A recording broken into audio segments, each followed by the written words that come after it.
Castorol is a film podcast filled with dubious opinions, plot spoilers, and a healthy sprinkling of bad language. Thanks for listening.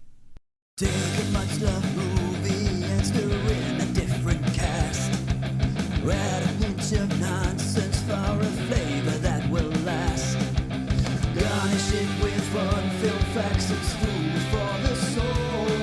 It's a tasty, yummy, silly, funny movie casserole. Casserole. Hello and welcome to Castorol. My name is Jim, and each episode myself and my two co-hosts, Sam and Nick, reviews one of cinema's much loved or unloved films with the aim of also serving you up a delicious recasting. That was unsettling. Yummy. Was that a Hannibal Lecter impression, or just like in like a? That's what I always do when someone like brings food at a restaurant. Just make everyone feel super. Can I finish my intro now? You go for it. And here's your steak, sir. I'll just give you two children a minute. Sorry, carry on. You sure I can carry on? Yeah, carry on. Sure you're done. Yeah, I had it held in then. I'll cut that. I should hope so. I'm not gonna cut it. Right. But before we can get into all of that, don't forget you can subscribe and follow to Castorol on Apple, Amazon, Spotify, YouTube, or wherever it is that you get your podcast from. And if you like what you hear, you can give us a little donation via the link in the description, via our pinned post over on X, or by simply going to the link buymeacoffee.com/Castorol podcast. As I said, I am not here alone. Joining me here once again is the wonderful Sam and Nick. Hello. That's it. No food this week. No, No food this week. I've been a bit ill, so he's not had time to think of my It's a la carte. my thinking brain's not there. So you can be you two be whatever you want. Can we make up our own? We've just got his lizard brain tonight. That is thinking. That might be better than normal me. Yeah. What I could be. Why don't you both be what you last ate? Calamari. Really? Oh, Yes, you're fancy day. I made a little bit of tuna and mackerel pasta with a bit of calamari. That's fancy. I made a veggie stir fry. Yeah. Oh, that's not what I want to be. What I'd want to be is, you know, when thinking like school dinner sort of memories. Yeah. You know, when custard's been left out a bit too long, and that sort of skin goes on the top. You want to be the that. skin on top of a custard? Skin custard. Skin on your custard. That should be the name of the next band. Skin custard. That's just gross. Now introducing skin custard. That is grim. What genre would that be? Yeah, would it be metal? Yeah, like Screamer. And I will be like crispy onion. Oh, like crispy nice. onion, because it improves pretty much everything, but everyone always forgets about it and never has it. But when they remember, they're like, "Oh fuck, that was good." Oh, on a burger. Oh man, crispy onion. Come on. That is literally. Right. This week we'll do it. This week we round up. This week what have we been watching? I mean, this past couple of weeks. Yeah. Oh, I don't mind jumping in straight in. go on, So it's kind of catching you guys up a little bit. We finally started and finished Baby Reindeer. Oh man, how weird's that been? Did you see the Piers Morgan thing? A little bit of it. I had to go and have a look to see Weird. the real stalker. Do you think she actually convinced anyone after that she's not guilty I as don't think she sin? did herself any favours. Well, so I had this thing of like, for a while you were kind of like, oh, it's like, what's going on here? And then as soon as you really got into it, you realised, if you know like anything about filmmaking or the acting process at all, there must be quite a lot of truth to what the guy is saying, because there's no way that actress could have got her mannerisms so spot on. Oh, without, it was so spot on, wasn't it? But without a lot of audio files to copy. She must have done her research and listened to these audio files and sort of. Did they ask? I was going to say, did they not have the hundreds of voices? Well, that's the thing. But she must have heard. Because he said he compiled them, didn't he? In the series, exactly. He compiled hundreds of. Yeah. And so the actress must have listened and got her cadence and. What a performance! But like, this woman just. I mean, it was one of these things where, like, I actually thought halfway through, I kind of wish that Piers Morgan would stop it, because she clearly just needs help. Yeah, And it was a little bit it- exploitative, I think. Yeah, it felt awkward, and I don't know. Piers Morgan actually going easy on her was almost more disconcerting than him being a dick. It's so obviously gone completely global, this series. You've got people like Stephen King like commenting, saying like "holy fuck" and that kind of stuff. So it's just gone boom, like it's gone stratospheric. And I think, was it Richard Gadd? I think he's gone on to say he never expected this. Even so, I think you do wonder, like, this fallout was bound to happen as well. I don't want to turn this into the Baby Reindeer show. Yeah, but, as soon as I saw that, I thought as soon as it's out, she's gonna try and get her name out there and clear her name and lo and behold, oh look, it's Piers Morgan jumping straight on it. But obviously Richard Gadd even put a post out saying like, don't try and hunt these people down. You know, that's not the purpose of the show. And like, obviously in this interview she said, oh, I don't believe a word of that. I reckon he wanted it done. I wanted it around. I was like, I don't think he did. I think the problem, because my wife was like, why didn't he like change the characters more than just their names? But I think the problem is like that the way she says things and the way she is what makes it so compelling. Like if you changed it, it would have just been like, well, standard stalker film. Like, you know, that he had to keep a lot of it the same because that's the USP. Yeah. I do think I don't know really how he could have done it. The way that maybe he would have hidden it more is if he hadn't have acted in it. You know, if he'd just been a writer. The biggest holes of it is like But that's the real. thing, This happened to him. But yeah, I can't. But him acting in it brought out a lot of the emotion of it because it's his story. How crazy is that though, to relive all of that? But yeah, this happened to me. Like, it's incredibly brave, but also like, wow. But I also wondered like the whole thing with the abuser. Like that's bound. You know, people have been trying to identify him. I don't know how true it is. It's allegedly, I think it's Richard Osman. It's allegedly said that loads of people Everyone know knows it. who. Yeah, knows who it is. Like, allegedly has said that everyone knows who the abuser is. But ultimately, with all this speculation, you do wonder why either it hadn't been done prior, and obviously the series covers a lot of like the main character's feelings around hesitation, around taking ownership or doing, you know, going to the police basically. But now it's like, surely does that has to happen now, doesn't it? Like people, if this person is like doing the same thing to other people, surely, well, hopefully you think this would probably come forward, or I don't know. Well, I guess, yeah. I mean, but yeah, that has been proving it's going to be the difficult thing so many years later. Yeah, that's true. But yeah, that's good. That's good. That's good stuff. I too have seen Baby Reindeer and all that stuff. Watched the film that we're obviously going to be recasting tonight. We've been rewatching Dexter. Have you? Yeah, so we started that and we've been going through that. We've been enjoying that. The early seasons of that is really good. It peaks after about season 4, I think, doesn't it? Yeah, season it's 4 or 5. I can't remember which one. Then it starts getting weird. It peaks after the Trinity Killer. The Trinity Killer's amazing. So I think it's either 4 or 5. I can't remember which. It's one of those two seasons. But that's when it peaks. That series. Then it kind of bloody. The last series is weird. We talk seeing his sister basically. Yeah, when you say last series, are you talking as in season 8 or when it returned? No, season 8. But the return was pretty good actually. I never watched it because I soured big time off season 8. So I've not touched it. It's a lot better than 8. Yeah. It like finishes it nicely. Oh, okay. You should watch it. It is good. I would have preferred it actually to start up a whole nother like slew of series. Yeah. But it finishes. It was just a one and done. Yeah. Yeah. So that's it. Yeah, I haven't been really watching loads and loads. Yeah, kind of a bit boring for me. Sorry, guys.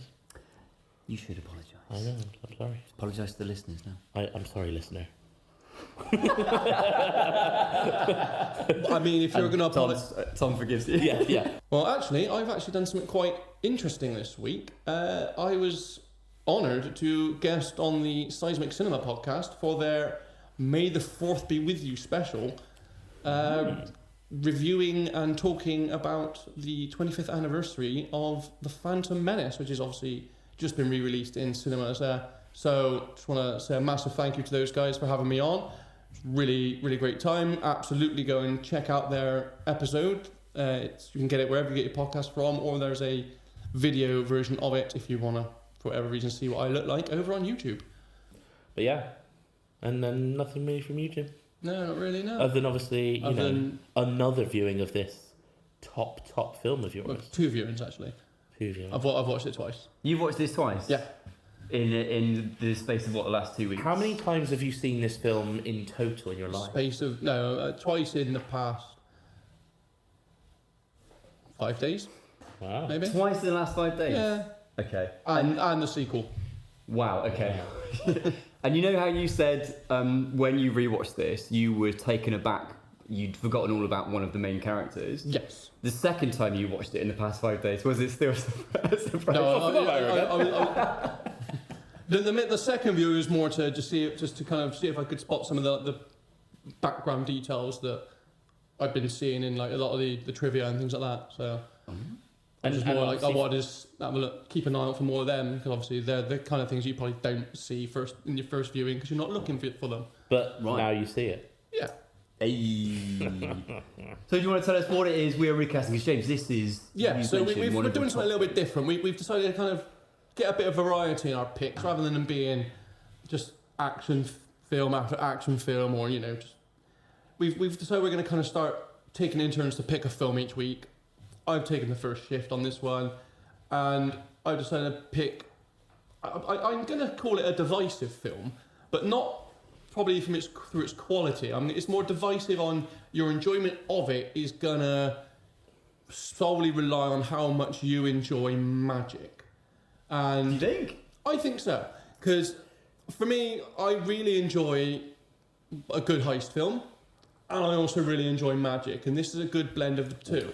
There's not many films that blend the two. No. And so that's why I've always, and it's not, and I personally enjoy it. I call it one of my favourite films, but that's not because it's in my top 10 or anything. I don't have a top 10 films. If I say something's like a favourite film, it just means it's a film that I really, really enjoy, and I will quite happily go back and watch it again quite frequently. It's on his nice list. It doesn't mean it's in a top 10 or a top 5 or anything like that. If I just say something's one of my favourite films, it just means it's a film I really enjoy. Okay. This film we're recasting this week is 2013 film called Now You See Me.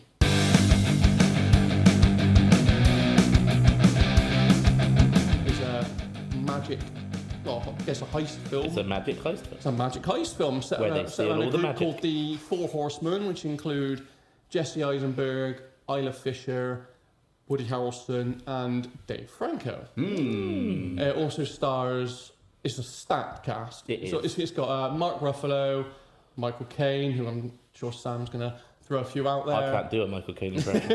James, now would have been good. That would have been good. right? Morgan Nah, don't worry about it. No. Morgan Freeman, and I'm not even gonna pretend I know the name of that old lady. But even like the bit parts in this are stacked. Yeah. We've got Melanie Laurent, who's I know. Anna Day. Who else have we got? Michael Kelly, who's Agent Fuller, who's one of like the other FBI agents. I think Yeah, it's it's FBI. FBI, yeah. Common, yeah. Common, yeah. Well, I chose not to recast. Yeah. Yeah, well, it's a small. Even when you much put smaller it in, he's like the second name on the list. I was like, surely not. Really? Yeah. He's only in a couple of scenes, isn't he? It's Yeah, I mean that's kind of the core cast that we're But recasting in this one. it was a stacked cast. I was convinced when I picked this film. I was like, I'd forgotten about a lot of the cast. I was like, it's only the main 5 that we'll have to do. I say I forgot about a lot of the cast. I knew Morgan Freeman was in it. I knew Michael Caine was in it, but I didn't realise how much they were in. I was convinced it was going to be the Four Horsemen and Mark Ruffalo. And then I watched and I went, no, this is going to be a big one. Michael Caine's actually in it less than I remembered him being. Oh, really? I thought he was going to be. I thought he was in it more, but I'm thinking of the sequel. Sequel, yeah. Right. Which, missing a trick, isn't called Now You Don't. I mean, come on. We all think the sequel to Now You See Me should have been called Now You Don't. Come on. And there's a third film that is about to come out soon. Or I be don't made, think it's been. I don't think it's started filming yet. I mean, wow. Yeah. There's going to be a third one of these films. So, tell us a bit more about, because you said, not necessarily in a top, because you don't have a top list, but one of your favourite films. Yeah. Tell us a bit more about what you like about the film, what stands out to you. Well, I think it's just because it's one of them. it's just an easy watch, isn't it? It's not an overly you don't need to be fully switched on for it. Obviously, if you really want to focus on a lot of the things, you then by all means, switch yourself on, look at the granular, because a lot of things. There's a lot of details in this film that do swing back around, and then they are in there later on in some of the explanations for some of the tricks and things like that. There's a lot of details, and a lot of details in some of the things said as well also relate to things further on down the line as well. So if you want to switch yourself on and really get into the nuts of it, then absolutely do that. If not, and you want to just watch a nice heist film which involves magic, you absolutely can, and you won't. I don't think you'd feel aggrieved either way. I know but I'm also aware it is probably an acquired taste. I know this film isn't going to be for everyone. I'm sure at least one of you hates this film. I'm willing to put money on it. One of you is going to shit all over this film. Well, maybe I should go second. I don't hate it. It was fine. I saw it when it came out, and I was like, "That's fine." I am a fan of a heist film, but I'm really not a fan of magic. I think a magic is in film or at all. Well, at all, but in film, particularly in film. The idea of magic is like, oh my god, how did they do that in front of my eyes? Yeah. On film, you're like, well, they cut. And then they moved, and then they started the camera again. Even I guess seeing a live magic performance on your TV is different to seeing something on film where they've created a scene. Yeah. I guess there's an element of how did the practicality of that trick work? But the premise of it is a bit more silly because these kind of magicians are brought together by this sort of mysterious benefactor, and they are doing this huge show, and they're doing this show. Good point, actually. We need to summarise the plot. Yeah. And they're brought together to do this show, and at the end of this show, they'll then get to join this sort of secret eye organisation called the Eye. A cabal of which real magic. Is it insinuating that magic is real? Not sure. Because that's what I didn't really get, is they were the Eye are the keepers of real magic. Yeah. Well, but magic is open to your interpretation. No, if you don't think it's real, or I've seen some magic I don't, not a fucking clue, and then I've seen some stuff well, that's quite obvious how that's done. Yeah. But I think it's very open to interpretation. Magic. You either believe what you see in front of you is real, or you don't. It's like clairvoyance, in my opinion. You either believe what these knobheads are saying, or you just laugh and call them knobheads, which they are, because that's just fucking nonsense. I think, but in the world of this film, they're insinuating that magic is real, and they're joining a secret organisation that police magic. I don't know if they're the magic police. I think they're just centuries-old cabal of I don't know. I suppose it would be like being inducted into the Illuminati or something, but with cards. Do you know what I mean? But with it's nicer suits. Yeah, it's just a secret society. I guess of magicians, but I guess also they're meant to be kind of fixers of wrong. Yeah, they're kind of like Robin Hood, aren't they? It's just giving another name to the inner circle of magic, essentially. Yeah, right. So I liked the film. The cast is great. They are all pretty good. I think Jesse Eisenberg is a bit miscast in this. Do you reckon? I don't buy him as the lover. No, he's not. He doesn't ooze Lothario, does he? No, he doesn't. It's you feel like all the scenes where he's kind of with women. They're because in the script. Really. But there's one, but even exactly. then, it felt awkward, didn't it? So I think my cast actually is better. I've got him. As you say, you've actually got a really good spread of the cast. You've actually got two that pair together in the film, so you've actually been able to work quite well with that and try and get a good pair in. Whereas I think me and Nick have got. Work with what I got. I think. Well, my last thing before we move on to Nick, I just think it for want of a better word, misses a trick. It kind of it just feels a little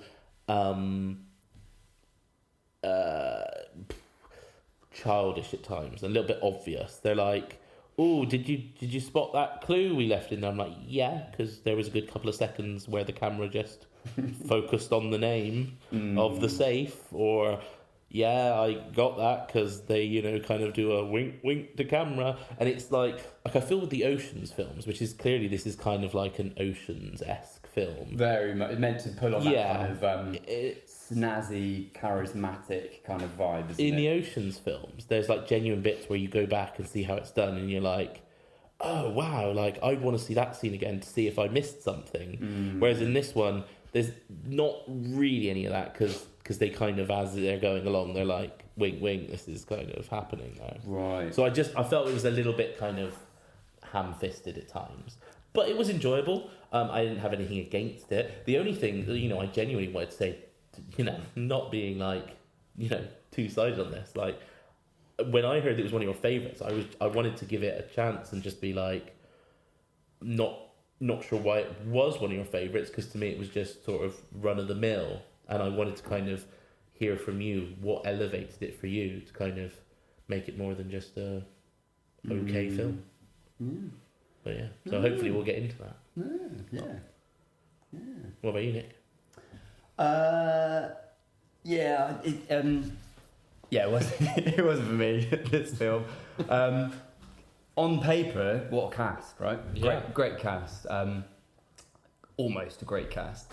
I think maybe this film should have been called Now You Smug Me, because the amount of smugness in this film, particularly, I totally agree. I think Jesse Eisenberg is utterly miscast in this kind of role. I think his kind of slightly infantile sort of smugness works in a film like Zombieland, where kind of he's constantly he's got like a group around him to always not make fun of him, but to put him down that he can react to in a comedic way.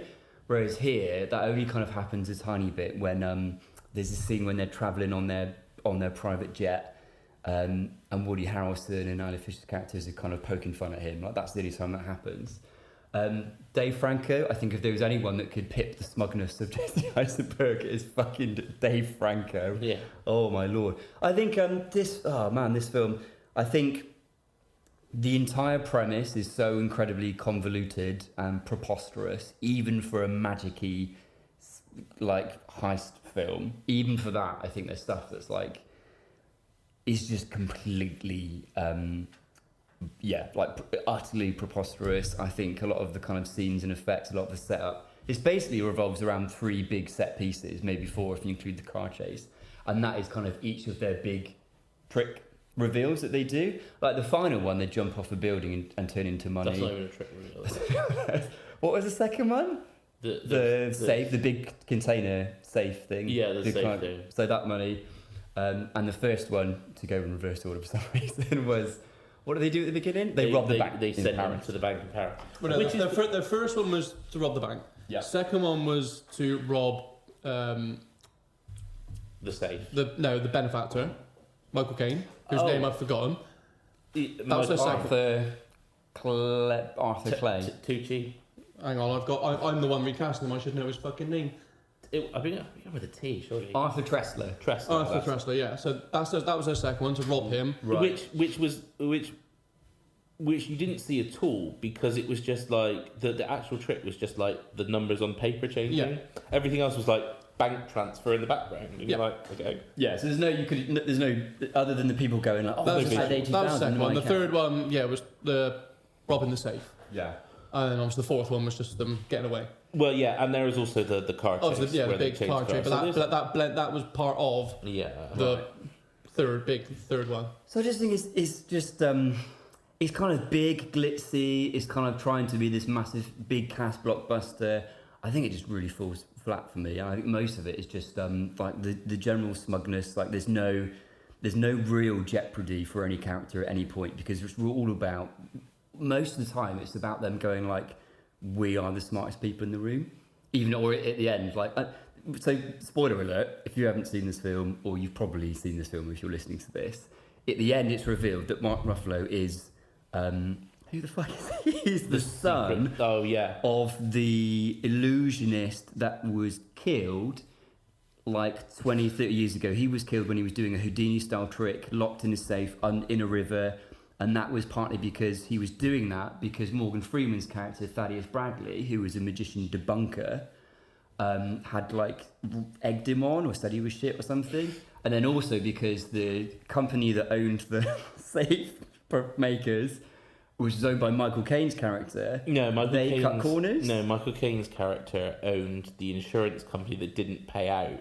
They didn't pay out, yeah, and something to do with the safe as well. Like, so part of this is a revenge story, so it's a magic heist and it's a revenge caper, because it's revealed at the end that Mark Ruffalo's character is the magician's son, and this whole while he's been playing the most ultimate long trick of all time, which is to lose your dad in this unsuccessful Don't think illusion. that was part of the trick. Well, no, but that's what kicks it off, right? At 12, he then decides what he's going to do, so he joins.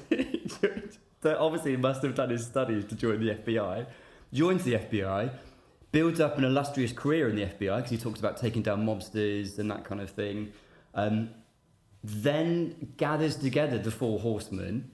But also, while he's like getting his illustrious career, gets good enough at magic to be inducted into the magic circle. Himself. So he must have been doing that on the side. And then it's revealed... Are you trying to tell me an FBI agent can't have a hobby? No, not at all. He's welcome to. Right, so there's that whole thing. Right, you know what's weird about that? When he has the scene with Morgan Freeman's character and he changes, the big reveal, right? It was me all along. He's changed. When he becomes the magician, he turns into a smug prick. As well, like, where's like the whole time he's kind of like the smugly relatable leading guy. Are you trying to say all magicians are smug pricks? Yeah, so much. No, do you know what? Because Woody Harrelson is actually, as he often is the best thing in this film. He's really good. The best thing in this film. He's got some moments of comedy. Do you think this film is like everyone watched this and was like, if we take a few people out, you've got a zombie film right there.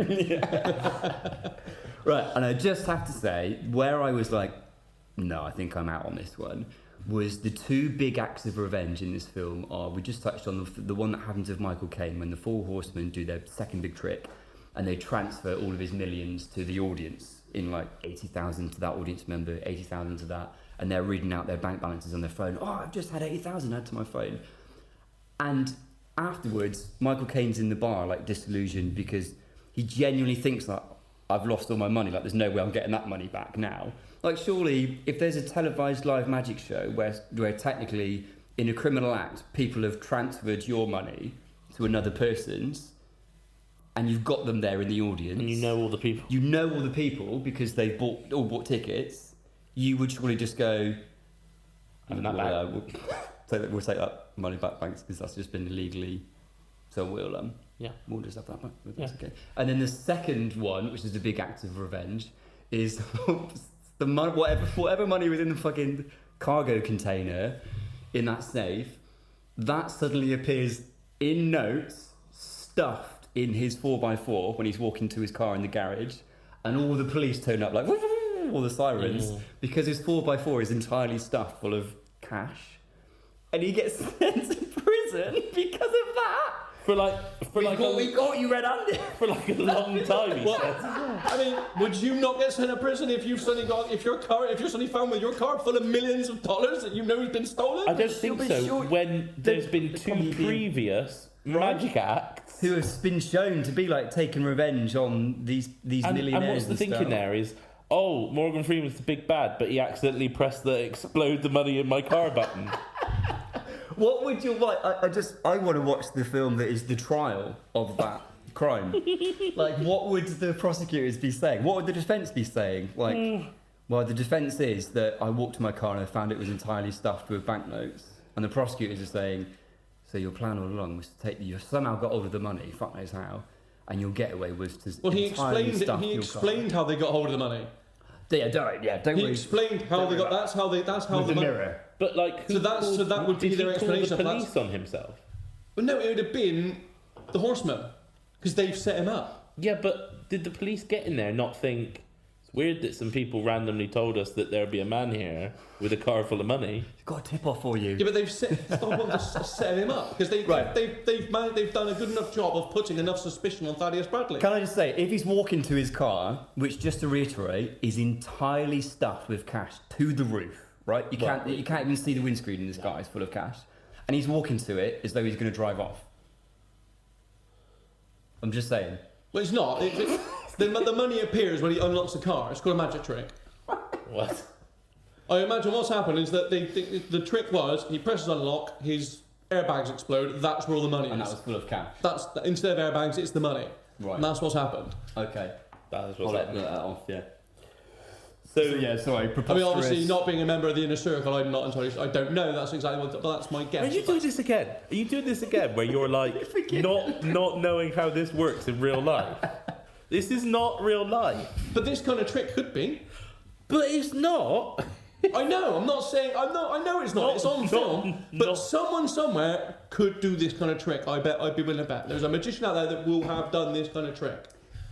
But yeah, so for me, I just think it gets a little bit too lost in itself. It's trying to be a bit too clever. It goes a bit too far, and it just dives into kind of preposterous territory where it's like, what? And then by the end of it, I just didn't really care, like, because nothing really, no one was in jeopardy at any point. Nothing really mattered. I remember the so first. It wasn't for me. I remember the first. Sorry, I don't mean to see it on a film that you really like, but it's not for me. I mean, it went with the first time. I do remember the first time I saw it, that I saw the thing that it was going to be Mark Ruffalo, because I was like, they've pushed that it could be Bradley or it could be this French woman so much, it's not going to be either of them. So the only person that could end up actually being the people that, like, are inducting them into the inner circle, it's either going to be like Mark Ruffalo's character, it's going to be Michael Caine, or it's going to be someone that we haven't seen at all, and then it's going to be like, well, so I was like, it's probably going to be Mark Ruffalo then, and I'm like, to be fair, through the film, I was like, well, it's obviously it must be Almadre then. They were pushing that so much. Who's the French? but that's the thing, they pushed us so much. And then all the film, they were like, the closer you look at someone, it's not them. The closer, and I was like, so they're doing that classic shtick where they're like, in fact, actually, if it had been her, that would have been more interesting because they pushed it was her so much while saying, don't look at the obvious person, don't look at the obvious person. If it then was the obvious person, that would have been interesting. One final quick thing, Dave Franco's character, Jack Wilder. In the beginning, he's introduced as the kind of street magician / pickpocket. Yep. He does the whole thing where he gets all the attention on him on this boat in New York or something. Everyone look at me! I'll give $100 or $1,000 to whoever can spot how this trick's done. And then like someone's like, oh, you did it like this. And then it turns out he's nicked his watch and wallet or something while doing that. I did kind of wonder, like, if he's that good at pickpocket, just go and pickpocket people.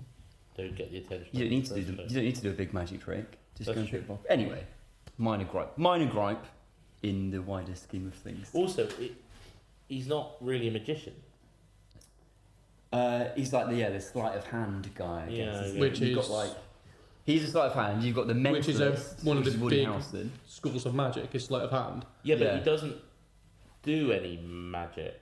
He Throws a lot of cards. he throws cards, I guess. Yeah, okay, fair enough. That's magic-y. He cuts a pencil in half at one point with a card, I think. Really? Yeah, an audience member. There's a montage. Do you remember the montage where Isla Fisher's character is in a giant bubble Like, yeah. floating through the air? And there's like that CGI bunny at one point. I mean, I was going to say there's a lot of magic in this film. There is and there isn't there? But that's the thing. I think ultimately that's why I didn't like it. Because like I said, like if I was in the audience, I'd be like, well, that's on wires, but all right, woo. But like in the film, she's definitely just on wires. Like, I'm not impressed by magic on film. Yeah. Like because it's just, it can be CGI or camera trickery. So I guess kind of like how they're explaining it would be like what is it, the one with Christian Bale. I was going to mention The Prestige. The Prestige. The Prestige is a very It's a good, really, really good it's a film. really good film, and it's great. And spoilers, the way he does that trick is terribly harrowing and like horrible. Which one are we on about? The bullet? Is it the bullet catch or the teleport. Oh yeah, I can't. With, I know there was like clones two in itself main and- tricks from that film. There was like a bullet catch and The teleport thing, where it's basically clones that die. Like, that's harrowing. It's gross. You wouldn't expect that. That's kind of interesting. Yeah. But this is all like, oh well, it's just in a different room. The reason for all the magic is always just like because they're the coolest fucking dudes ever. Yeah. And nothing bad's ever gonna really happen. Like throughout the whole film, no one's really. The biggest jeopardy is in Mark Ruffalo's character, and his jeopardy is: am I any good at my job as an FBI agent? Because I'm struggling to solve this case. So the payoff at the end that whole time he was just pretending to go through all of that. It just kind of removes any kind of emotional attachment that you had along the way because he was pretending. Do you know what I mean? It was kind of like, well, none of that really mattered anyway then. I do think it would have been a lot more interesting if it had been a straight up sort of revenge thing. Bit more like, actually, have you guys seen Lucky Number 11? Yeah, great film. Oh, that's a good film. Yeah. That's a really good film. Yeah. And that's a true gotcha twist revenge film. Yeah, that is a good twist. Yeah. If you haven't seen it. I don't know. It's one of them. I know the name, but I can't. Who's in it? Josh Hartnett, Lucy Liu, Ben Kingsley, Morgan Freeman. Yeah, I might have done actually. that's another big great cast. Bruce Willis. Is he in it? There was a time. I've never seen this film. Yeah, great film. Not bad, but I might have done that's it. I might have done. It's really good. We should recast that at some point. Yeah, that's good. Having rings a bell. said that, shall we get on to our... Let's do a little bit of a recast. We can do. Shall we? I mean, yeah. I mean, I thought you did pose the question. You want to know why I like this film so Well, much? I thought you'd kind of add that in when you're doing the recast. No, yeah. let's give it. Well, yeah. Do you want a chance now? Because I feel like I've thrown some shade at this film, and I don't want that to be the. Again, it's all acceptable criticism on the film. Like I said, I expected this film to be divisive among us. Yeah. Because your enjoyment of it is going to be solely on whether you are someone who enjoys magic. I don't think so. Or- I like good films, so that was what I based it on. I know that sounds shit. I don't think. But you it's have not. to like- It's not a bad film, is it? This is a good film. But I don't mind magic, and I thought this was I just really don't like magic. nonsense. You don't, yeah. I don't. But you Like do that. And mind then films. that's I fine. don't If you think this is complete, if you couldn't extend your disbelief for this film, that's fine. For me, this film had a lot. I think it did have a good twist at the end of it. I think if you're a first-time viewer of this film, you've watched this film, you've seen the four horsemen get together with some masked guy, and then it's revealed a year later. We were put together by this benefactor, whatever his name is again. I can't fucking remember it. Mark Ruffalo. This is one of No, your not Mark favourite Ruffalo. films. Michael Caine. Tressler. So This is one of your favourite films. You've just watched it twice. Yeah, I'm shit. Hold with up, names. there's a lot of people he's got to remember. I'm shit with names, right? So you reasonably believe, okay, it's Tressler that's got them together to begin with. That's who was under the hood. You're not made to think about Ruffalo, and then you are given the clues throughout the film. Oh, maybe it's Thaddeus Bradley, maybe it's French lady. So at no point are you. You don't know her name. It's Alma Dre. She introduces herself as Alma Dre. Admittedly, after that, no one says it. In fact, I think they just call her French lady. I mean, there is definitely a scene at one point when Mark Ruffalo goes, "Too many French people," and Yeah, there is. The first time he meets her, he walks out the room and goes, "There's too many French people," and so yeah. And for me, I think there was a decent twist at the end because you are not made to look at Mark Ruffalo, because I think Mark Ruffalo does a good enough job of just making himself look like the hapless FBI agent. This is getting fooled by the horseman. He comes across as one step behind when in fact he is actually 2 steps in front. Then it's actually the horseman that 1 step behind because they don't, all the little, obviously all the little clues that are there. Some of them are more, admittedly for some reason, more prominent for the second film because the sequel, I know you did say at one point you thought it was a bit pointless. Having watched it, actually expands on all these characters. And I remember it differently, and it actually does expand and work as a direct sequel to the first one. I cannot remember the second one. So this, having watched, it's a direct sequel to the first one, and it brings back a lot of the characters, expands on their relationships, expands on Mark Ruffalo's character. I think expands on Michael Caine, introduces a new character, and I think it's really well done. I'm not calling it one of the best films ever. Not that silly, but. You think this is one of the best? But it's one of your favourite films. Yeah, doesn't mean it's one of the best. Okay. Fair enough. A favourite film doesn't mean it's one of the best films. Cool. It's just a film that I will watch and go, really enjoy this film. And everything that's in this film, all the little details that get the explanations. Thaddeus Bradley being there as a, you know, especially works as a, you know, magic debunker. It gave me reminiscing of the, what was that magic program back in the day? That The Masked Magician. The Masked Magician, where he debunked all the magic. It gave me kind of vibes of that. Yeah. And I loved that show back in the day. That was a good show. I fucking adored that show back in the day, and it gave me vibes of that. I just think everyone acted, apart from probably Jesse Eisenberg, performed their roles really, really well. Woody Harrelson was probably stand out in this film. Maybe Morgan Freeman as well was really good. I think Ruffalo was good. I think Ruffalo played it well. He's a good leading man, isn't he? I think he's one of Hollywood's best. But I think 5 years. Woody Harrelson was just stand out in this film, and I think without him, you probably would have had a much worse film. But like I said, every little element in this film, I enjoyed. There was enough.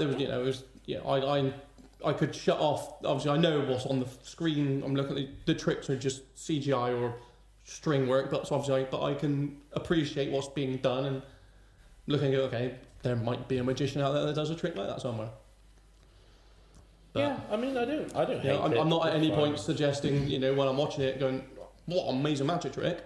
Some of them were actually genuine. Like the one at the beginning when Jesse Eisenberg did that card trick, did it. Yeah, that's him genuinely doing the trick. Dave Franco genuinely did cut Mark Ruffalo with throwing cards. Sorry. Jesse Eisenberg genuinely... Do you mean the magic trick where he puts the lights up on the side of the building? The card shuffle part of it. Oh, okay. All of that. That was there's a specific name to that trick, and he. It's some good It's shuffling. called the waterfall shuffle, isn't it, or something like that? It was some good shuffling. I'd have to have a look. It was in the trivia. I can't remember what it's called. It was a specific name they gave it. Where is it? The card trick in the opening sequence is authentic. There is no editing. It is what is known as a card force. Card force. Wherein the magician makes the unsuspecting audience member pick a predetermined card. Oh yeah, when they're flicking, slightly. Oh yeah, fine. Yeah, because even as the viewer, you see the because you just pause slightly. Yeah, because you literally the mind can't see you can't perceive any of the others because it's too fast. It's an instantaneous pause. It's the same as subliminal messaging in videos and stuff. Put it in for a second, and you're like, "What? Hang on, what was that?" Yeah. Well, yeah. I mean, I'm willing to take. I've taken both of your points of view on board. I think there is some silliness. I think there's a few too many points in there. Like I think the revenge thing, plus the getting into the circle, plus the sort of, the is magic real, isn't it real kind of thing. It's a bit weird, but yeah. I mean, it was fun. It was fun. Yeah. Here we go. Yeah. Okay. Well, does anyone got any trivia for the film? Nah.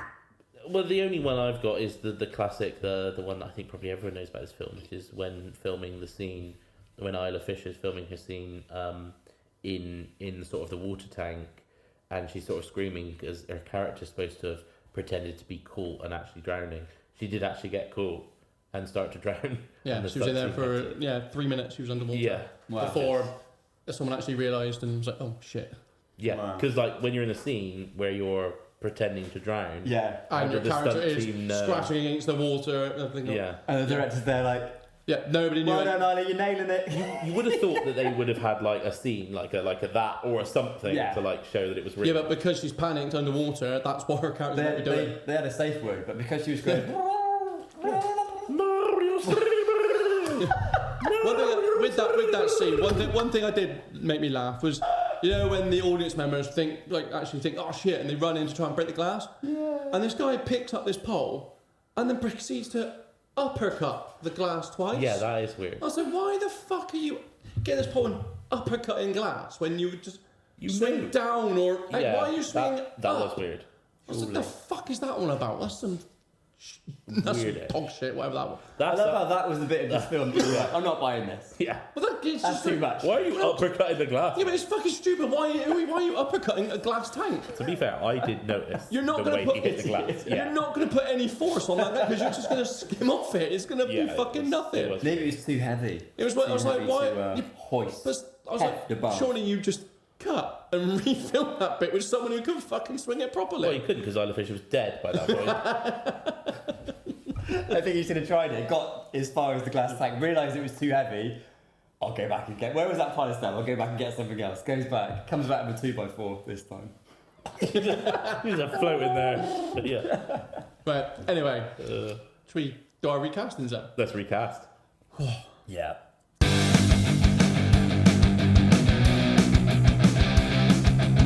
So, I think it's probably safe. Sam, you should probably go first. I believe you got Atlas, Henley, and Thaddeus Bradley, didn't you? I did, yeah. So I got 2 of the 4 horse persons it should be. Right. Yeah, they're not all men. Yeah. In this day and age, Come horse on. persons. Yeah. Persons of horse Doesn't roll off the tongue, though, persuasion. does it? No. Horsemen.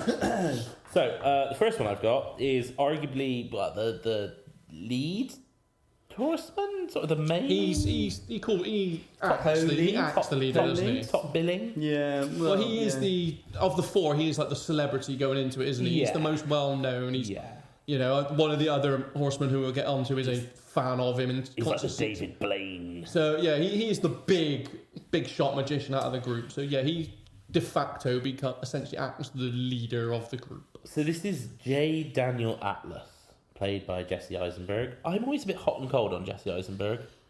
I like him in Zombieland. Yeah. I like him in Social Network. Think he's the worst Lex Luger there is. Right.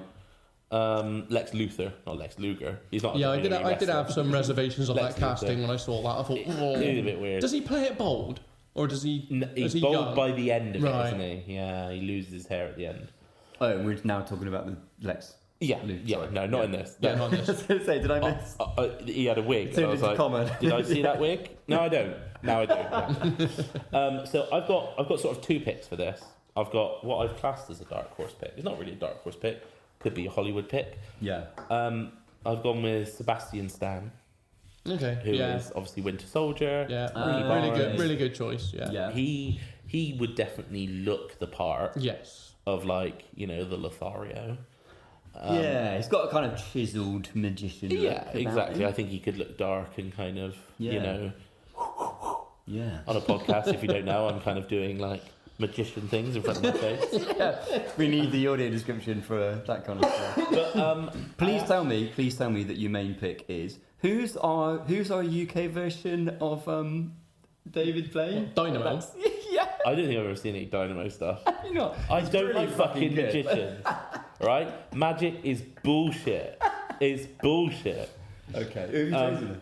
So my actual pick is Andy Samberg. No. Nice. Yeah, Because I like that. Yeah. He would have the comedy side. Yeah. I really like. I mean, I Andy don't Samberg. think this character is much of a comical character though, but Well, I think he kind of. he would though. add a bit more of that comedic charm to the character, which would it would play nicely. I think he would be more like Sebastian Stan would play this really fucking smug, whereas I think Andy Samberg would play it more like it's irritating that you're getting outsmarted by this kind of goofball. So you kind of root for them Exactly, because of that. yeah, That's what yeah. I struggled with Eisenberg was like, and it's the way the character's written a little bit as well. But like, Also, nothing- Eisenberg, Samberg, one of the fucking Bergs, Iceberg, yeah. But yeah, Andy Samberg, I think. I like it. I like that. Yeah. So his, sort of love interest. Well, she was his assistant She was for a his long assistant, time. Yeah. and then there's it's talking kind of- like, did they have? But they Yeah. are very much a Yeah. love interest of the film, aren't they? Yeah, did they? Didn't they? Kind of, Did he get in her magic circle? Stuff like that. Well, I mean, it's insinuated that he did Yeah. by So- one of a comment. I think she mentioned along the lines of like 3 minutes or something. Oh yeah, that's She true. does. She kind of mentions a comment that suggests he doesn't last very long in bed. Henley Reeves is the name of the person, the lady, and played by Isla Fisher. I like Isla Fisher. Think she's good. Do you know what she's really good in? What's she doing? The classic film known as Wedding Crashers. Oh, Nick, fuck off. She's really good in that. Well, I mean, she doesn't have much competition from any other actors in that film, does she? So my sort of Hollywood or dark horse pick. Now I know she doesn't really do this anymore, but I think Emma Watson would be quite good in this role. Yeah. Kind of posh. Yeah. Kind of like a little bit kind of annoyed that she wasn't the main act. Yeah. She was the second place to Harry Potter's leading man, you know. She could bring that to it, and she was clearly the smarter one and the better one at magic. But actually, I've gone for an actress who I think gets a bit of a bad rap given the film she's in, but I really like her. I've gone with Daisy Ridley. Are you going off of the bad rap being Star Wars? Yeah. Yeah. Yeah. Not I don't know what else she's done, but She's in one of the Agatha Christie ones, The Death on the Nile. She's in that, and oh, she's is she? good. Yeah, she's. I like her in that. I like Daisy Ridley. I think she's a very attractive lady, and I think she's quite a good actress. And I think actually she's probably the best thing in all 3 Star Wars films with her in. She is. shade on Adam Driver. Yeah, Adam Driver is Not a phoning fan? that shit in. I'm a big fan of Adam Driver. I think he's brilliant. I think in that film he's a neutered dog. That Really? by the end Not of ca- it, just is not cast well, trying then. to get- I think casting. I think it could be good, but I think his character is like in the first one when you're like, oh, this is quite interesting. This is someone who's good but being pulled to the. This is someone that's This is someone that's like bad but is being pulled back to the light side. Yeah. That's a flip on what we've seen. That's good. Oh, and the second one he's just a bit of a crybaby.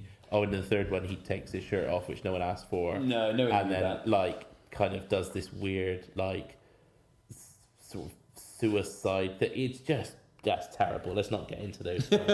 Although actually they might come into this episode later. Oh. As But- in a minute when you do your next casting. No. Okay.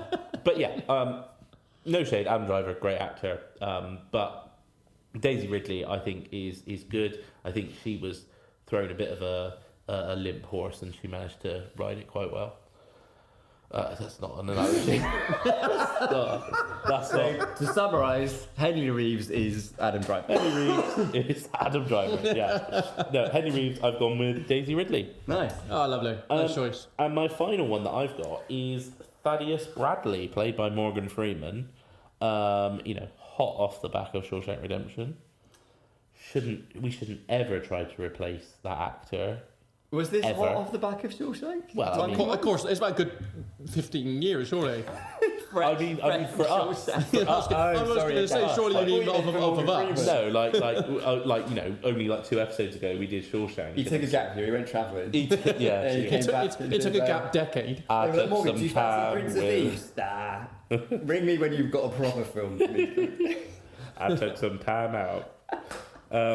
Okay, so my sort of dark horse pick, which I think would be maybe quite interesting, because I'd really like his smugness as like I'm the smartest guy in the room and I know how all these tricks are doing, and then see his face change when Mark Ruffalo reveals Yeah. Tom Cruise. Ooh. Okay. I think that would be quite nice because like you could quite see him as interesting. like the smug kind of TV personality, like playing it up like we know how these tricks are done. Ha! And do you know what, when he does sort of character role cameos and Yeah, stuff, I'm it's just thinking fun. about a film like Tropic Thunder when he really goes all out on like a villainy character role. He's great, and he's great. He is. People would like to see him in Exactly. I not think just playing like. I the think that would be leading interesting. man. And people might actually think that he is the big bad, given like his Mission Impossible kind of status. Is he playing the long game? Yeah. Yeah.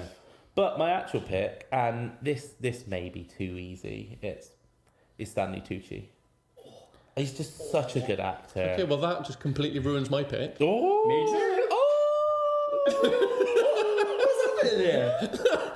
Have we got a Touchy triumvirate going on? I genuinely have got Stanley Tucci written for one of my Oh, picks. Tucci trifecta. I mean, it's not because he wasn't who I was going. He's not who I'm picking for the role. Oh. But it was someone I was going to consider. Have you picked him for one of your roles? Yeah. Well, let's I'll go with change Cruise. now, though. Let's go with Cruise. Yeah. We go with Cruise. Okay. Hey, who have you got that you can make with? Take a minute, mate.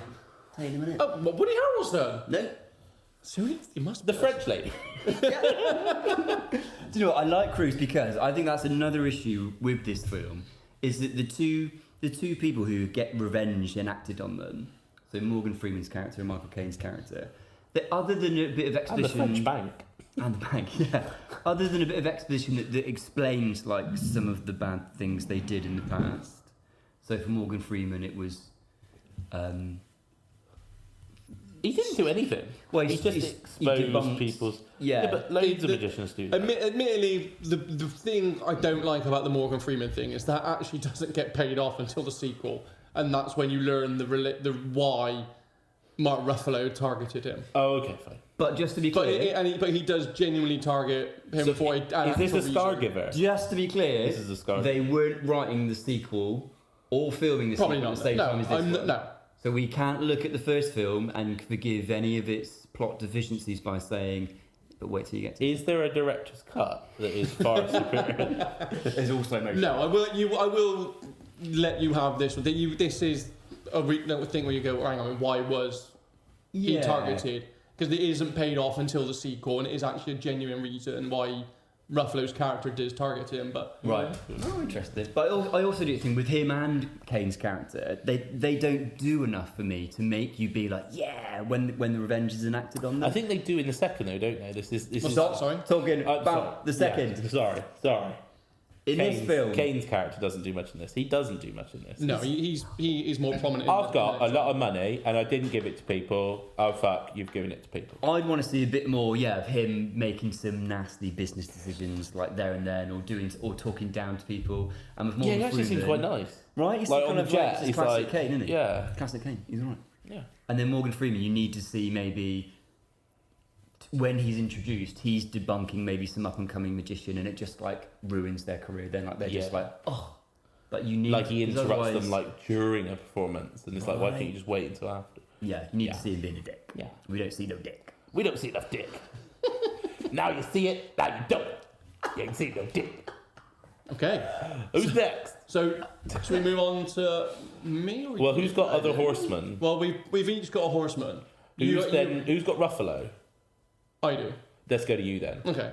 Because Ruffalo's really He's arguably the protagonist. is the protagonist. Yeah. All right. So we'll start with Ruffalo then. A character named Dylan Rhodes. A con. Didn't know his name at all. How old do you think he is in this film? Are you mad? They say his name loads. No, didn't know it. I was like, Mark Ruffalo, Mark Ruffalo, Mark Ruffalo. It's I think it's the first line he's got. 'Cause he answers his phone and goes, Dylan Rhodes. I heard Mark Ruffalo. You, He picked up the phone. are you winding me up? Did you genuinely not? I know? genuinely didn't know his name. I didn't know his name at all. I thought he picked up and just went Mark Ruffalo from 30 and going on 30. The actor of foot. Yeah. You wouldn't let me when I'm angry. How old do you think he is in this film? He looks about 45. Yeah, well, Early what is 40s, this? like 20 middle years ago. So what? 2013, so 10 years ago. So he was 49. Right, yes, he's about 50, isn't he? I actually looked it up. Not really. He's- In the build-up of the film, his dad died when he was 12. So almost 40 years he's So been planning 30. this. he was 40. No, 'cause it he was says 45. Oh, right, okay. He was So 45 in this So film. he's 45, but he's playing a 32-year-old. He's playing a 30. Okay. That is a. Right. That's to be a- fair, It's still a long That's time. that's a good makeup job. he looks like a 32-year-old that has both become a high-flying FBI agent and At the same part of time. an inner circle of There's a magic. fucking lot to jump Yeah, through. he's no sleep for 20 years. Right, Don't who you leave got time there? for So any I've actually other. got- Playing the part of Mark I've got Ruffalo. three picks. First one, I think this one's kind of I think this one is a dark horse, and I could potentially be persuaded to pick this one, and that's Topher Grace. Okay, I know the name. I need to. So he memory would have jog. played on it. Venom in Sam Raimi's Spider-Man 3, Oh yeah, that's that 80s show, 70 show. 70s show. Yeah, I'm sure he's done a load of other stuff, but yeah. So Topher Grace. Yeah, Okay, that fella. Yeah. yeah. So that's become my dark horse pick. He's kind of a Jesse Eisenberg shout as well, actually. He would be a good Bit one. of smugness. Another option I had was James McAvoy, Oh yeah, nice. That's another- a shout. That's a I shout. love a McAvoy. but I think the person I'm actually going to go for is actually someone who, when I was looking up some trivia, was actually considered for the role. Oh. And I didn't know this when I put his name down. And that's Jake Gyllenhaal. Yeah. Yeah. And I do think that's too safe a pick. Well, I think it's a good one, but I think he from- might be too safe a pick, 'cause especially seeing he was considered for the role. Age-wise, I think it sounds like it works a bit more because he's slightly younger, isn't he? I like all three of those. I think they're good. I think maybe Topher Grace, I would say no, just because I think he would be more of a Jesse Eisenberg, would be close to that. Who was your second one, sorry? Or? James McAvoy. James McAvoy. I like McAvoy. He's good, isn't he? He's I good. would, of them all, arguably that reveal at the end, of all of them, I could kind of see McAvoy pulling off best, that kind of... Yeah, that's kind of what I was That thinking. big That's change, what I yeah, was kind of but- thinking when I was trying to pick up names, like who would I like to see at the end revealing themselves? Yeah. Like Morgan Freeman turns around outside the bar as McAvoy's there, bold, in a yellow chair. beasted up. It was me all along. Okay, well we'll go with McAvoy then. McAvoy. I'm happy with McAvoy. Yeah, lock him in. So I've also got Arthur Tressler, which, as we have explained, is the benefactor. Hello there. Oh, hang on, here he Is he comes. played by Sam? He's played by Michael Caine. Okay. Me. Okay. Me. I am Michael Caine, and I played Arthur Tressler. Hello, Did you? Michael. I did, yeah. How did I you must say, find you doing were wrong? very good in this role. Thank you very much. I brought a lot to the role. I just thought I'll be a rich old white guy. Do you like magic? I don't know. Do you like giant checks? I do like giant checks. So if you don't like magic, why did you agree to be in a film about magic and get 4 magicians together? Because magicians make lots of money, and I like money. Well, I don't think in the film, I don't think it's his character that brings them together, No. is it? No, it's not. He says they came to him as a four at pitch this show. Yeah, it's He's just- Mark Ruffalo. Mark Ruffalo the brings them benefactor. together. Yeah, but he's the benefit. He's the reason the show is there because he's funding them. Yes. Yeah. So that's sorry, Yeah. I worded it wrong. He's not the one again. He's funding He the show. funds He's the the. But the they funder, came yeah. to him with the Yeah, show that sorry, Mark yes. Ruffalo. He's laughing all the way to the bank. Yeah. Ah, ha, ha, ha. I've never done him. Christopher Yeah. Walken popped in. Oh man, I've never done. You've never done Michael Caine laughing. I don't think I've he ever ever heard him laughed? laugh. I don't think he's ever laughed. Has he ever? Has he ever laughed? I think it'd be like. Is it like when he says, "Oh, failed you, Bruce"? Yeah. It'd be, I failed you, Master Bruce. Ha, ha, ha, ha, ha, ha. Or something like that. Really. That's the only way I can get to it. I don't think I've ever heard him laugh. But anyway, I have 2 choices. Go for it. Choice number 1, Stanley Tucci, Oh, yeah. and my actual choice, I think, is a really easy option. It's Charles Dance.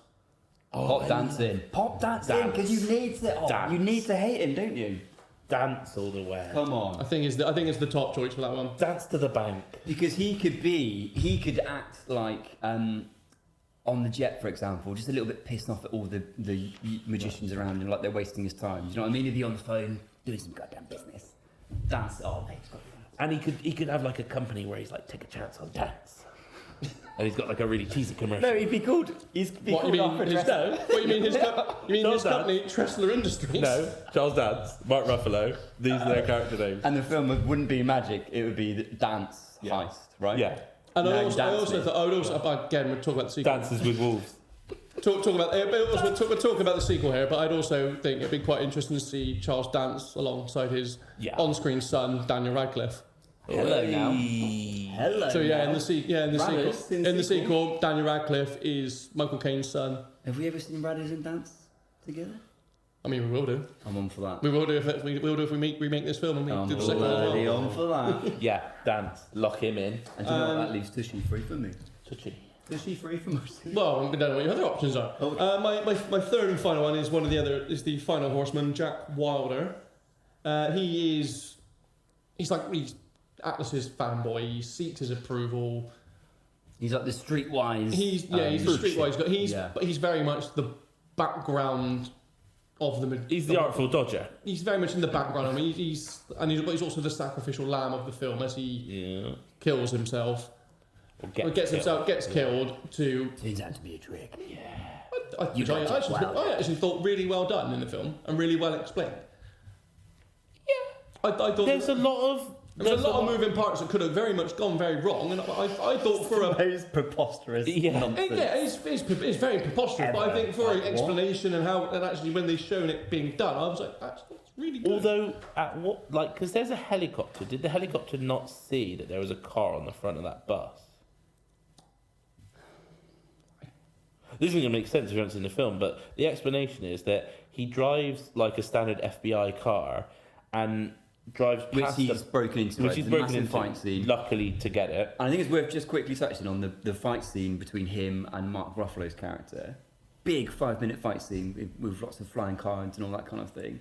Mark Ruffalo gets his ass kicked, doesn't he, pretty much? Yeah. Which we have to assume Mark Ruffalo was again faking Yeah. to stay in character as his FBI. Yeah. Why wouldn't you just go like, oh, all right, yeah, I'll let you go now. Well, no, because his partner's in the other room. Okay, but also... So he had to put on a show. Yeah. But he was in the other room with his accent. Yeah, but it's kind of an open plan still. He'd still be able to fucking see it all. It was feng shui. It was feng shui.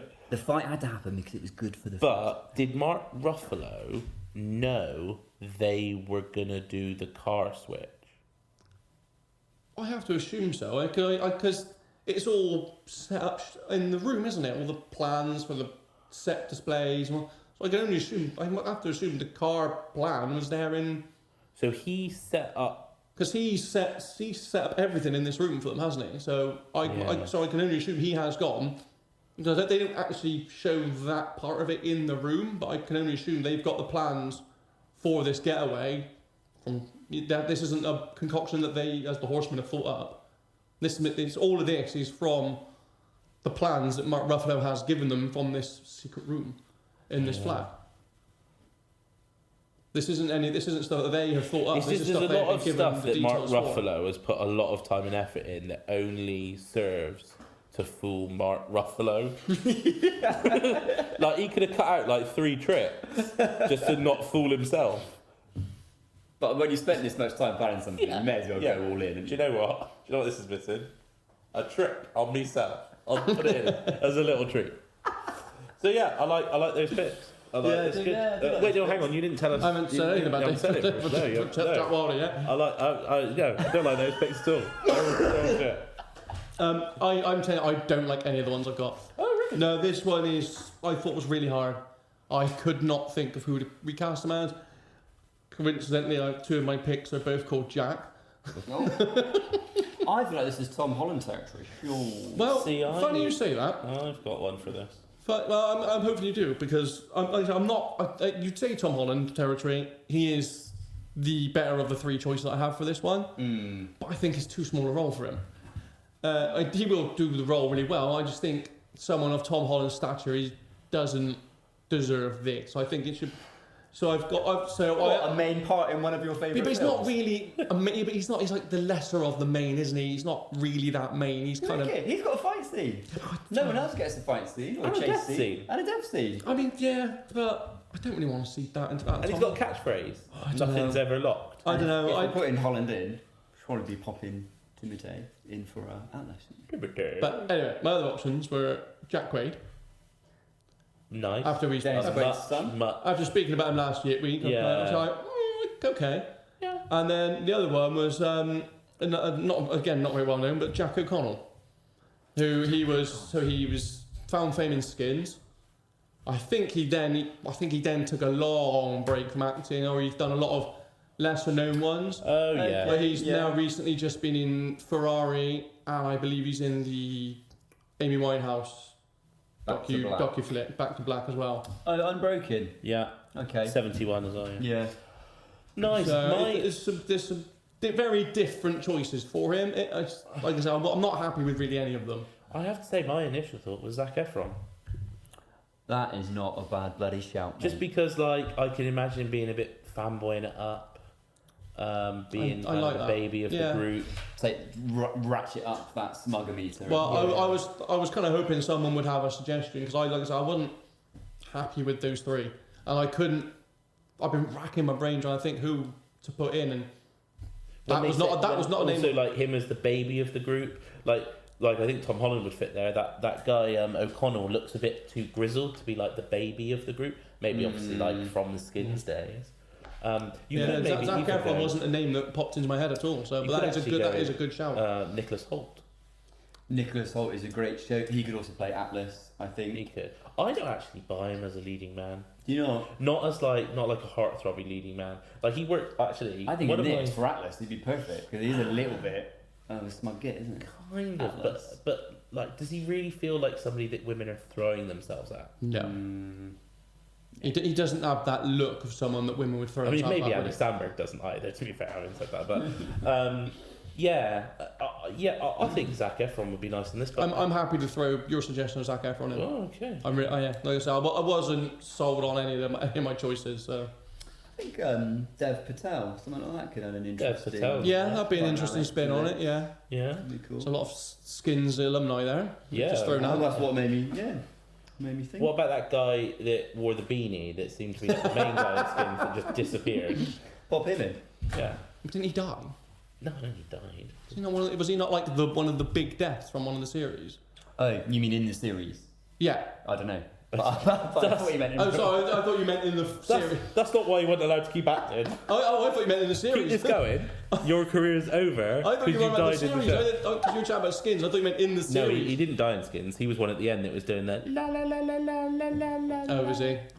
La la la la la la la la. Anyway, so that's the by three. Nick, let's All right. tell us who you got. I've got 3 people. Start with Almadre, who is the French Interpol agent. Who's come in, and she's kind of the character who, like we spoke about throughout the whole film, is kind of you're built up to believe that she is the mysterious hooded figure, perhaps the benefactor that's brought the horsemen together. Only for her not to be. So she's kind of the love interest of Dylan Rhodes, Mark Ruffalo's character. They have some kind of intimate scenes together. Do they kiss at the end? Yeah, they get together at the end. They kiss halfway through, but Oh, do they? yeah. Oh, yeah, they do. And then she walks off, and they put the padlock on the bridge together at the end, don't they? Yeah. When he reveals, like, I've been calling you as well this whole time. Can we go out together? Yeah. This is a great start to a relationship. I lied. Yeah. But my past 20 years of my life have been a Yeah. fucking lie. I am a virgin because I've been concentrating so much on all this other stuff. I've just cast her immediately. I thought I Is need it to go the one for French lady that we all know? Well, I felt like I needed to go to. Can we define who we all know? 'Cause I'm probably not going to know her. Go on. It's the French. I can't think of her name right now. Is it Marion Cotillard? Marion Cotillard. Yeah. That is who I've cast. It is. Do you know why? So, James, you don't know. She plays. She's in Inception. She's the French lady in amazing. Inception. She's the French lady in Batman. I mean, she's the French lady. She just Dark she Knight. just cast as French She's lady. the French lady in that perfume advert where she's dancing on the moon. When you need a French lady and Melanie Laurent is not around, Yeah. get Marion on the line. Yeah. Marion Cotillard. She's I know very the good. name. I just can't picture her. It sounds lazy, but actually it's because I think she's fucking awesome. And I was is. thinking about, I was looking at people like Eva Green, for example, but I feel like Yeah. she's a little bit too villainous, perhaps. I felt like, that she would have real chemistry actually with Dylan Rhodes. With Mark Ruffalo's And character. who's the other Top three. sort of? I think she's German, isn't she? The other foreign lady that always gets cast in these kind of roles. She's also in Inglourious Basterds. and I'm blanking Oh on her yes, name. I know exactly who you mean. She's French actually. Is she French? Yeah. I thought she was German. No, if this is who you mean Léa Seydoux? Nope. Is that who you mean? I don't mean her. That's not who you mean. Okay. No, I mean type in anything for her. Brilliant French film. Anything? Oh right. You mean? Oh yes. I mean Diane Kruger, Yeah. Yeah, she's good. who is I think German. Yeah. But she's She is brilliant. German. Yeah. Yeah. But yeah, Marion Cotillard. I mean, she's great and she is French. She's And super I think bloody you do French. have to cast a French or / European. lady. Yeah, well, I was checked out. Interpol is based in France, Mhm. so I felt like I popped her in. So she's in. Welcome aboard, Marion. Hello. I also had Agent Fuller, who is the generic FBI agent.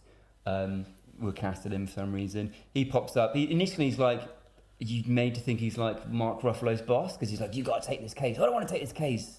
You got to take the case. And then later on, like the Agent Fuller is like deferring to Mark Ruffalo. I think he's like his partner, isn't he? Okay. Have you thought about the wrong FBI agent? No. I thought I'd be picked the one that is his partner. Oh, The one the that's Common quite Eyes? prominent throughout the film. Yeah, he's a. Yeah, it is him. Yeah, It It is is the right him. one, is it? yeah. Not Agent Cohen, who's like the one that comes in. I'm taking over the case. Yeah, Fuck and it not up. Agent And not Common. Flynn Evans. who is his boss. Oh right, okay. No, yeah, I've got Agent Fuller. And, He's in it a lot, but he's He's one of those guys. Yeah, Michael Kelly. the guy in the truck guy, isn't he? Yes. Yeah. And that's who I popped in Stanley Tucci as, actually. Because I thought it could bring a little bit more life to that character, a little bit more levity, a little bit more humour. So I popped him in. Yeah. And if I wouldn't allowed him, if either of you two would have had him, I would have gone with my second pick, who was Carl Pilkington. Be grateful that we managed I to mean, land it's on probably Touchy. a good job we left Tucci for him, really. And I'll leave the best till last, guys. Woody Harrelson. Yeah. I mean, He's good. He's great. how can you recast him? He's absolutely awesome in anything that he's in. He's the best character in this film by a country mile for me. Yeah. He's funny. He is kind of still smug, but because he's a little bit funny and kind of makes fun of himself, he's got this like jibes when he's trying to hit on Isla Fisher's character on the plane, and he's sort of saying if you need a bit of basically saying casual sex, but it will be quick. Like he says it in a really kind of managed to say it in a non-creepy way. Deprecating. Absolutely, yeah. So he's great. I mean, how can you pick that? There's only one way, guys. There's only one way. Oh, is it? It's Vince Vaughn, baby! Oh my god. I mean, for fuck's sake, Nick. Come on. Can we just... Come. Are we allowed on. to veto Vince. any time he says Vaughn. Vince Vaughn? All right, sorry. Do you have but another this pick? is- No, Because this not- is a perfect pick. It's not, because what's going to happen is we're then going to transfer this character to the sequel, where, spoiler alert, he also plays his twin. He gets a twin. Did you know that in the sequel? No. I read about that. Woody Harrelson also plays his twin in the sequel. Double the Woody. Double Woody. So plays it would mean himself, we'd have plays double his the Vince. twin. We'd have double the Vince Vaughn, which I can't So think good. of anything worse. Well, I'm sorry, but this character is actually... I'm To generally be trying to think of fair- people that could be as good or as kind of, like you said, self-deprecating. To be fair, as a weird, smug, used to be famous mentalist, Right? yeah, I was actually thinking maybe Bryan Cranston. Pretty good, a little bit too serious, maybe. Yeah, that's But a bit too like- serious for the role. Have you seen Bryan Cranston when he does that like funny thing at the Comic-Con? No, but I think back to You're talking about what is just that The mic drop gif. gif. But have you heard what he said? I know. All I know is just. So he the basically gif he's at this Comic Con, and somebody's like, "Hey, have you ever been to San Diego before?" And he was like, "Yeah, I have." And they were like, "Do you like it?" He's like, "Yeah, it was good. I was doing your mum." It's like mic drop, and it's like kids like, "Oh my god." I think back to Cranston in Funny, doing Funny. I think it was he. Malcolm do you in the remember Middle. Malcolm in the Middle, yeah, He's the dad in amazing. Malcolm in the Middle. There's something about Mary where he's Ben Stiller's therapist. Yeah. I think, remember no, that? No, he's not. Isn't that him? No. I could have sworn that was him. No. When he's like, he's trying to finish his sandwich. Yeah, no, it's Who's not. that? It's the guy that's in Step Brothers. He's the dad in Step Brothers, and he's in lots of stuff. Yes, but he is. He's Yeah, awesome. he's good, yeah. We got to cast that guy. But no, you can't. Vince Vaughn is So going Vince Vaughn. we've got to accept Vince Vaughn, have we? Vince You Vaughn. sure you don't have another choice? Honestly, I feel like I know. Like, anyway, you at this don't point, give Mavoni any Bill credit. Goldberg, Right. Whoopi Goldberg, I don't. any of the Goldbergs. I'll be honest. I don't really care. I don't really like this Vince film, Vaughn's. but at the beginning, fits. when we introduced to him, and he's kind of. I think you could play even more on his kind of failing. He's washed up. His failing mentalist act. I think he'd be doing it on maybe a younger couple, and he'd be trying a hit on the younger wife, sort of thing. Like, yeah, I think he could 100% do this. Yeah, I do worry that Vince Vaughn's character would have like used his talents for nefarious purposes in the past. Why are you throwing so much shade? Are you just thinking of Wedding Crashers? No, I hate Vince Vaughn. He's shit. He is shit. He is shit there. But he's He's not. He's okay in this. Do you know, actually, the only one I like him in is, Dodgeball. He's good at Dodgeball. he is. Yeah. But the breakup Yes, he is. with Jennifer Aniston, But you're he does play that well. yeah, he's good. You guys need to watch Freaky Friday. No, yeah. It's genuinely funny where he's a serial young killer girl, and he yeah. swaps bodies with a teenage girl. But I would So say Vince Vaughn is that playing like a teenage that girl. is He's the really only funny. film. Freaky Friday is the only film where Vince Vaughn has ever had to act in his life. Because in every other film, he's just playing fucking Vince Vaughn. But I think he's quite funny. He's He's got very good comic delivery. Yeah, but how many takes does it take? One and done. One and done. I bet it's fucking one not. and done. I bet it's fucking not. We've Well, recast it. there you go. That's now you see me recast. Right, Let's yeah. run over the final recasting then, shall Let's we? do it. Okay. So Sam, your 3 new picks for your So, roles. for J. Daniel Atlas, formerly Jesse Eisenberg, I've gone with Andy Samberg for his comic genius and general good looks. Henley Reeves, played by Isla Fisher, will now be played by Daisy Ridley, the best thing in all the new Star Wars films. Mm-hmm. And Thaddeus Bradley, formerly played by Morgan Freeman, will be played to make way for Stanley Tucci to be in a much smaller, less interesting part. Will be played by Tom Cruise. What a cameo that is. Wow. Fucking hell. Yeah, so Dylan Rhodes, that was played by Mark Ruffalo, will now be played by James McAvoy. Who's Dylan Rhodes? Arthur Tressler, who was played by the one and only... Hello, it's me, Michael Caine. And if I couldn't play this part, I would want it to go to... the one and only Charles Dance. Oh, lovely. And then Jack Wilder, that was played by Dave Franco, is going to be played by Zac Efron. Yeah, that's a good shout. Glorious. Yeah, I do like that actually. So I've got Almadre, who was played by Melanie Laurent, is now played by Marion Cotillard. I've got Agent Fuller, who was Michael Kelly. We've popped in Stanley Tucci. And Merritt McKenney? Touchy. Touchy. I think it's Tucci. Touchy. Touchy. No, it's not. They don't call that. What's that? Touchy Tushy? Is that what you're trying to say there? Hello, Touchy Tucci. Call me Touchy. I mean... Do you want to just start that one Yeah, again? nail that up. No, keep that up. Can we not keep it? Stanley Touchy Tucci. For the record, Sam, that is not the episode title. Eh? No, you mean Touchy Tucci. Just in case you want to edit out, I'll go it again. And Agent Fuller was played by Michael Kelly. We've popped in Stanley Tucci. Touchy Tucci. That sounds so wrong. And Merritt McKenney, who was the wonderful Woody Harrelson, just got an upgrade to Vince Vaughn. Vacant Vaughn.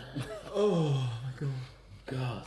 Well, And do you know what? I still wouldn't watch this film unless I fucking had to for a podcast. Alright, calm down. Well, let us know what you think of our recasting, so you can get in touch with us over on X via the handle @CasterrollPod and let us know how you think we've done. And by all means, comment and tell us your recasting choices as well. Yeah. No more. Can that be in a recurring soundbite now? What along with Touchy Touchy. oh, Michael Touchy Caine Tucci. Playing Hannibal Lecter. Yeah. Right. I ate his liver with some fava beans and a nice Chianti. Da. Is that everything? Are we done? We're done. Please. Right, well, thank you for joining us for once another edition of Casserole. Like I said, like and subscribe, follow, 5-star reviews, all that shit. We'll see you again for another episode very shortly. So until then, it's bye from me. It's a bye from me. And it's bye from me.